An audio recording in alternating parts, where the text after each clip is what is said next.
What really happened when Ukraine's President Volodymyr Zelensky faced off with Donald Trump? From a fiery Oval Office clash that shook Washington, to a secret Vatican encounter, and finally a dramatic showdown at the White House with Europe's most powerful leaders standing by his side. This is the untold story of politics, power, and the future of Ukraine. Stay tuned, because what you're about to hear could change how you see the war, America, and the world. The relationship between Ukrainian President Volodymyr Zelensky and former United States President Donald Trump has been one of the most closely watched diplomatic dynamics of 2025, and for good reason. Their encounters, first in February at the White House, then in April at the Vatican, and most recently in August in Washington alongside top European leaders, have charted a dramatic journey from confrontation to cautious cooperation. To fully understand what happened during these meetings, one must look not only at the events themselves, but also at the context surrounding them. The ongoing Russian war against Ukraine, Trump's return to the White House with his distinctly unorthodox style of diplomacy, and Europe's increasingly central role in ensuring Ukraine's survival. What emerges is a story filled with fiery exchanges, moments of humiliation, unexpected gestures of warmth, and ultimately a recalibration of international strategy that could reshape the course of the war and the global order. The February Oval Office meeting was the first major test between the two leaders, and it quickly descended into chaos. Zelensky arrived in Washington with the hope of securing both concrete security guarantees against Russian aggression and a breakthrough deal that would provide Ukraine with access to billions of dollars in reconstruction funding through the exploitation of its rare earth minerals. The deal was framed as mutually beneficial. American companies would gain privileged access to critical mineral resources, while Ukraine would direct the revenues toward rebuilding its devastated infrastructure. For Zelensky, this was not just about economics, but about survival. Ukraine, battered by years of conflict, urgently needed funding streams that would not be dependent solely on military aid or European grants. He also wanted assurances that the United States, despite Trump's skepticism of NATO and his repeated calls to end the war quickly, would not abandon Ukraine to Russia's mercy. Trump, however, came into the meeting with very different priorities. His central goal was to push Zelensky toward accepting a ceasefire with Russia, something he framed as common sense but which Kiev feared would simply freeze the conflict, locking in Russian territorial gains and leaving Ukraine vulnerable to renewed aggression. Trump's approach was characteristically blunt, almost theatrical. He lectured Zelensky on the dangers of gambling with World War III, insisting that Ukraine should be grateful for the aid it had already received, and accusing Zelensky of showing insufficient appreciation. His vice president, J.D. Vance, was even more direct, calling Zelensky disrespectful during the heated exchange.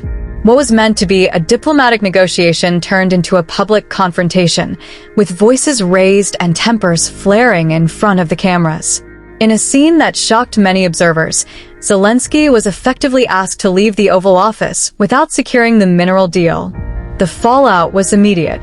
Trump suspended U.S. military and intelligence aid to Ukraine for about a week, a move that signaled his willingness to use America's support as leverage to pressure Kiev into compliance. For Zelensky, the episode was humiliating, yet also galvanizing. In Ukraine, the public largely rallied behind him, praising his refusal to bow to pressure even in the face of threats from Washington. In Europe, leaders expressed outrage at Trump's conduct, interpreting it as an attempt to coerce Ukraine into concessions that would undermine both its sovereignty and the collective security of Europe.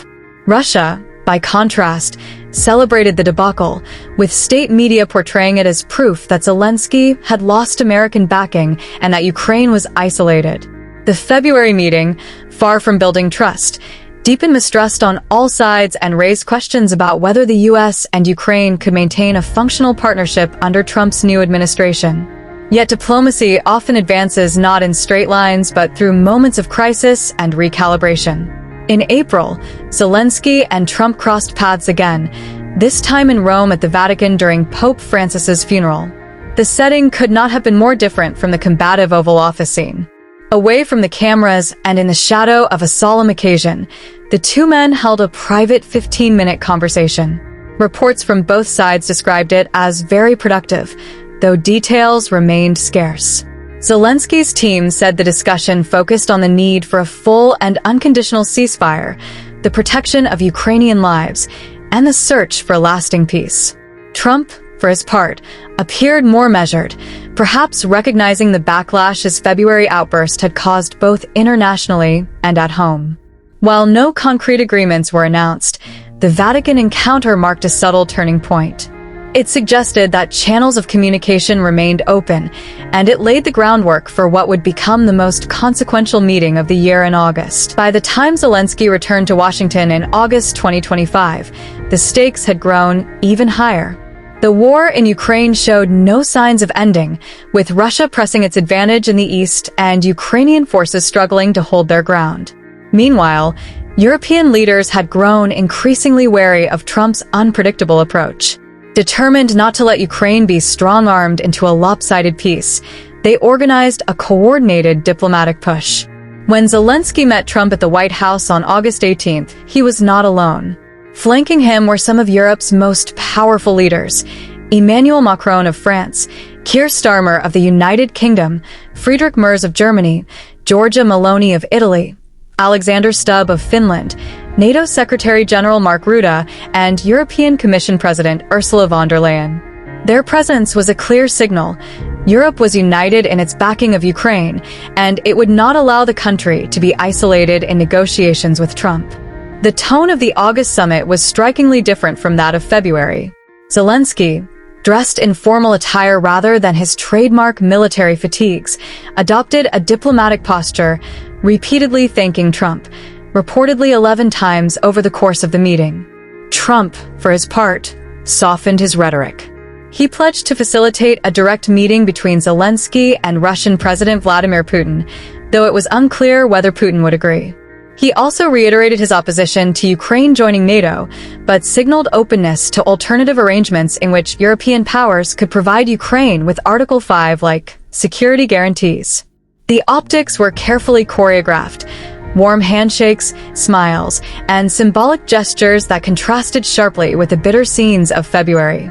One of the most poignant moments came when Zelensky presented Trump with a symbolic gift from a Ukrainian veteran, a golf putter engraved with the words, "Let's putt peace together." It was a calculated gesture, appealing to Trump's love of golf while delivering a message of unity and reconciliation. Zelensky also handed a personal letter from his wife, Alina Zelenska, to First Lady Melania Trump, a move that humanized the Ukrainian cause and underscored the emotional stakes of the war. These gestures helped create an atmosphere of goodwill, even if the substantive issues, territorial concessions, ceasefire terms, and the future of NATO, remained unresolved. While the August summit ended without a breakthrough agreement, its significance lay in the shift of tone and the reassertion of Europe's role. By standing alongside Zelensky, European leaders demonstrated that Ukraine was not a bargaining chip to be traded at America's convenience. At the same time, Trump showed a willingness to engage more constructively, aware that outright hostility risked alienating allies and undermining his own influence. For Zelensky, the meeting was a delicate balancing act. He had to show gratitude to Trump without appearing submissive, maintain European solidarity, and keep the door open to eventual talks with Russia. The broader implications of these encounters are profound. For Ukraine, the episodes illustrated both the fragility and resilience of its international partnerships. For the United States, they revealed the extent to which Trump's foreign policy continues to break with traditional norms, relying on pressure, spectacle, and personal chemistry rather than steady alliances. For Europe, they underscored the need to step into a more assertive leadership role, ensuring that Ukraine's fate is not dictated solely by Washington and Moscow. And for Russia, the drama provided both opportunities and risks. While divisions in the West offered openings, the visible unity of European leaders in August was a reminder that Putin cannot simply wait for Ukraine to be abandoned.